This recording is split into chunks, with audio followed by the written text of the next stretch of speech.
Agaseke k'amakuru mu Karere ngapfunduriye muri Uganda. Umugabo waciye muri humye bashinzwe kurinda Perezida Museveni ashaka kumugabo y'igitero ubwo ari mu bikorwa byo kwiyamamaza mu matora muri KMP y'Amajyaruguru yemeye icyaha. Bwana Uramu baguma imyaka 28 y'amavuko yashinjwe ibyaha bitatu byo gutera, kutumvira amategeko no gushaka gutera ubwoba, kubabaza cyangwa se kugira nabi Perezida Museveni. Ibi byahashinjwe yabikoze tariki ya 11 Werurwe ku kibuga cy'imikino cy'Ambogo KMP muri Kampala. Perezida Museveni yamamazaga umukandida w'ishyaka NRM Madame Farida Nambi mu nteko ishinga amategeko muri KMP. Icyo gihe nk'uko byagaragaye ku mashusho yakwirakwiriye ku nkoranyambaga, baguma yavuye mu baturage asimbukira bariyeri z'umutekano maze yiruka asatira Perezida Museveni mbere yo guhagarikwa n'abarinzi bageze mu ntambwe nke cyane ngo amugereho. Abari bitabiriye ibyo bikorwa byo kwiyamamaza bafashe telefone bafata amashusho. Iyo video ihita ikwirakwira ku nkoranyambaga zitandukanye bituma bigarukaho cyane n'abatari bake. Ikinyamakuru Daily Monitor cyavuze ko kuwa kabiri baguma yitabye urukiko rw'ibanze rwa KMP aho yashinjwe ibyaha birimo icyo gushaka kugira nabi Perezida Museveni nawe arabyemera. Uyu musore Daily Monitor yavuze ko ari n'umushomeri. Kuwa gatatu ushize bwo yasubiraga mu rukiko rwa KMP acyambaye umupira w'umukara yari yambaye afatwe mu mashusho,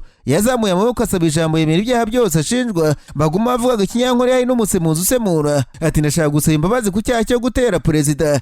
Ubushinjacyaha bwavuze ko kuba baguma yemeye icyaha igisigaye kumukatira igihano kiremereye. Umucamanza yimuriye iburanisha tariki 30 kwezi kwa gatanu kugira ngo baguma azabanza abone umwunganizi mu mategeko ku byaha aregwa bishobora kumuhesha igihano cya kabiri gikomeye muri Uganda cyo gufungwa burundu. Hanyuma ariko kandi umugaba mukuru w'ingabo za Uganda Gen.Muhoozi ubwo yasabye inzego biro gukurikirana ikibazo cya Professor Baduru Katerega washinze Kampala University uhora urwara n'umugore we bapfa imitungo. Ikinyamakuru Chimp Report cyavuze ko Professor Katerega avuga ko umugore w'imyaka 35 muhoza ku nkeke akanamukubita kugeza ubwo umutwe wahinduye isura kubera inkoni. Uyu mugabo avuga ko urugo rwe rumunegeka kuko umugore yamutesheje umutwe washaka ko bagabana ibintu byose yaguze ataranamushaka.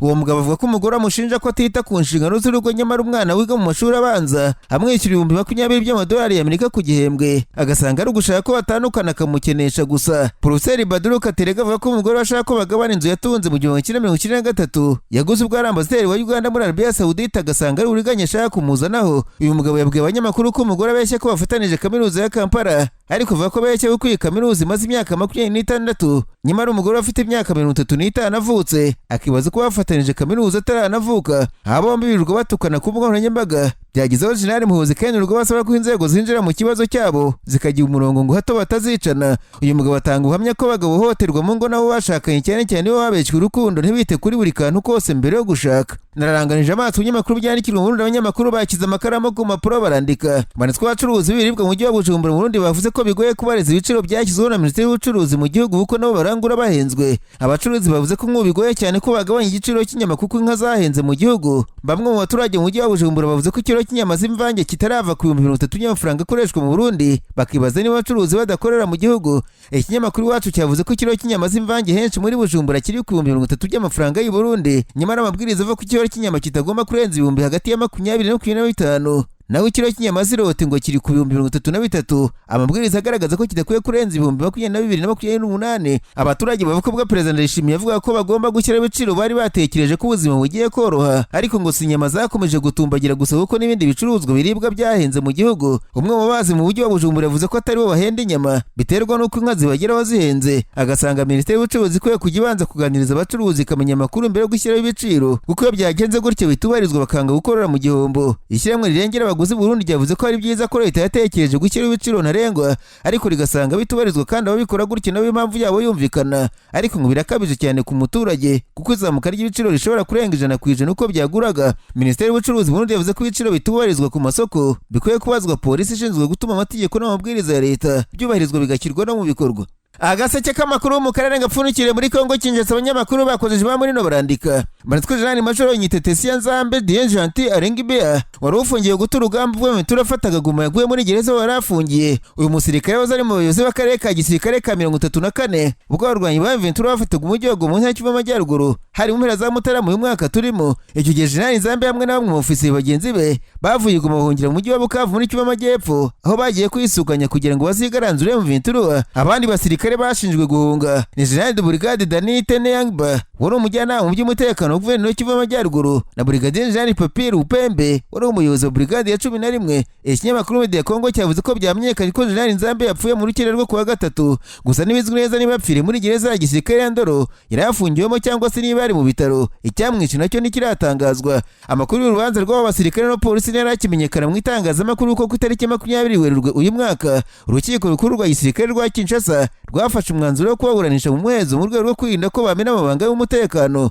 General Nzambe n'abagenzi bagejwe mu rukiko bwa mbere tariki ya 13 Werurwe. Abanyamategeko babo basabaga ko bafungurwa by'agateganyo mu gihe baburanaga, basobanura ko bafunzwe mu buryo bubi. Mu yandi makuru ariko kandi mu rwego rwo gukora inshingano z'ubuhuza aherutse gushingwa na Afurika yunze ubumwe, Perezida wa Togo Faure Nyasimbe yahuye na Perezida wa Kongo Kinshasa Félix Antoine Tshisekedi bagira ibyo baganira. Ibiro bya Perezida wa Kongo byavuze ko Nyasimbe yamusuye mu rwego rwo kugira ngo bamenyane, gusa nta tangazo rivuga ibyo baganiraho birambuye ryasohotse. Nyasimbe yagize umuhuza mu kibazo cya Kongo n'u Rwanda nyuma y'uko Jules Lawrence wari ubishinzwe abaye Perezida wa Afurika yunze ubumwe. Ubuhuza bwa Togo buje busanga bwatangijwe na Yase ya Ruto na Sadek Munangagwa bwashyizeho abahuza batanu bagomba gukorana kugira ngo igisubizo ku mutekano muke muri Kongo kiboneke. Qatar na Amerika nabo bari gukora ibishoboka byose kugira ngo umuhoro uboneke muri Asirazuba bwa kiriya gihugu. Biteganyijwe ko itariki ya 28 ku kwezi intumwa za M23 zahurira Doha n'iza Kongo Kinshasa Qatar kabahuza. Nyuma ariko kandi Ambasaderi wungirije w'u Rwanda mu muryango w'abibumbye Robert Kayinamura munagaragaje ko nubwo hatowe imyanzuro myinshi isaba ko umutwe w'iterabwoba FDL rusenwa, umuryango mpuzamahanga ukomeje kuwujenjekera.